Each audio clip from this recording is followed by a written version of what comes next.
सोचिए जरा, आप दुकान पर गए या ऑनलाइन कोई सामान खरीदा और बिल देखते ही माथे पर शिकन आ गई। ये टैक्स इतना ज्यादा क्यों है? ये कंफ्यूजन कि कौन सा टैक्स किस चीज पर लगता है, कब किस स्लैब में बदलाव हो गया और हमारी जेब से कितना पैसा जा रहा है, ये सब हर आम आदमी की समस्या है।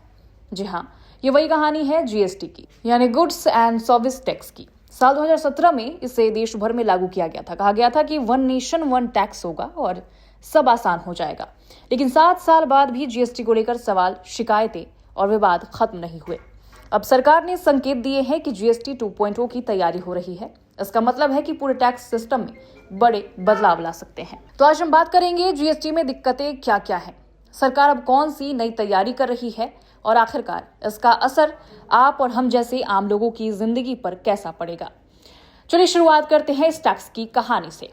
जीएसटी लागू होने के वक्त इसे सबसे बड़ा टैक्स रिफॉर्म कहा गया था। कहा गया कि इससे देश भर में लगने वाले अलग अलग टैक्स हटाए जाएंगे, सब एक हो जाएगा, पारदर्शिता बढ़ेगी और व्यापारियों के लिए काम आसान हो जाएगा। लेकिन हकीकत में कई चुनौतियां सामने आई। पहली चुनौती थी टैक्स की जटिलता। अलग अलग स्लैब्स बने, 5%, 12%, 18% और 28%। इससे लोगों को समझना मुश्किल हुआ कि कौन सी चीज किस स्लैब में आती है।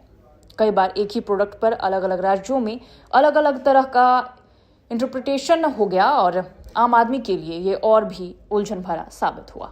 दूसरी बड़ी दिक्कत रही इनपुट टैक्स क्रेडिट की। व्यापारी और छोटे कारोबारी हमेशा शिकायत करते रहे कि उन्हें इनपुट टैक्स का फायदा समय पर नहीं मिलता और अगर रिटर्न्स भरने में जरा भी गलती हो जाए तो पेनल्टी और नोटिस तुरंत आ जाते हैं। तीसरी बात, राज्यों और केंद्र का tug of war. GST council में कई बार राज्यों ने कहा कि उन्हें भरपाई का पैसा समय पर नहीं मिल रहा, जिसकी वजह से राज्य सरकारें नाराज होती रहीं। अब बात करते हैं जीएसटी 2.0 की तैयारी की। सरकार का मकसद है कि पूरा सिस्टम और आसान बने। चर्चा ये भी है कि टैक्स स्लैब्स को कम किया जाए, यानी 4 की जगह 3 स्लैब्स हों या शायद 2। इससे क्लैरिटी बढ़ेगी और कंफ्यूजन कम होगा। दूसरी बात, ऑनलाइन सिस्टम्स को और स्मूथ बनाने की तैयारी है ताकि छोटे व्यापारियों को कम परेशानी हो। सबसे अहम, कंप्लेंट्स को आसान करना, यानी रिटर्न्स फीलिंग का बोझ कम करना है। लेकिन सवाल यही है कि क्या वाकई जीएसटी 2.0 आम आदमी के लिए राहत लेकर आएगा या सिर्फ सिस्टम में कॉस्मेटिक बदलाव होंगे। ये भी याद रखना जरूरी है कि सरकार की आमदनी का बहुत बड़ा हिस्सा जीएसटी से आता है।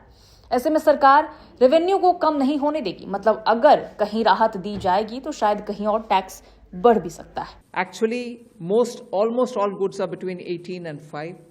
If there's any change, they only can shuffle between the 18 and 5. There is one special rate which is only for sin and super luxury goods.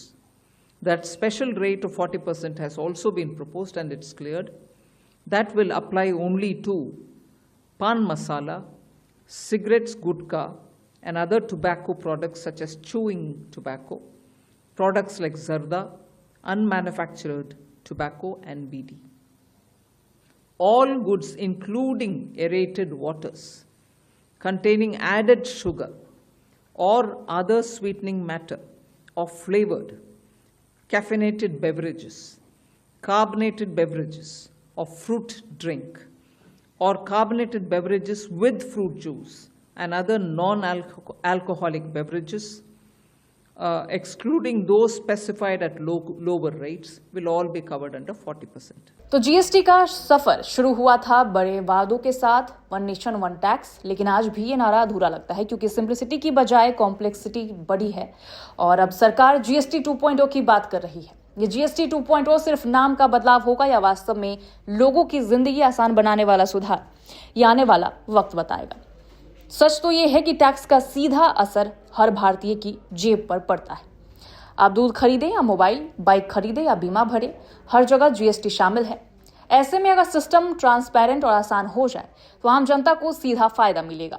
लेकिन अगर ये बदलाव सिर्फ आंकड़ों रेवेन्यू बैलेंस तक सीमित रहे तो जनता की जेब पर बोझ और भी बढ़ सकता है। तो अब निगाहें हैं सरकार पर, जीएसटी काउंसिल पर और उस नई किताब पर जो आने वाले दिनों में लिखी जाएंगी। जीएसटी 2.0 की ये कहानी आपकी थाली से लेकर आपकी सैलरी तक असर डालेगी और जब बात जेब पर असर की हो तो ये कहानी हर किसी को सुननी और समझनी ही चाहिए।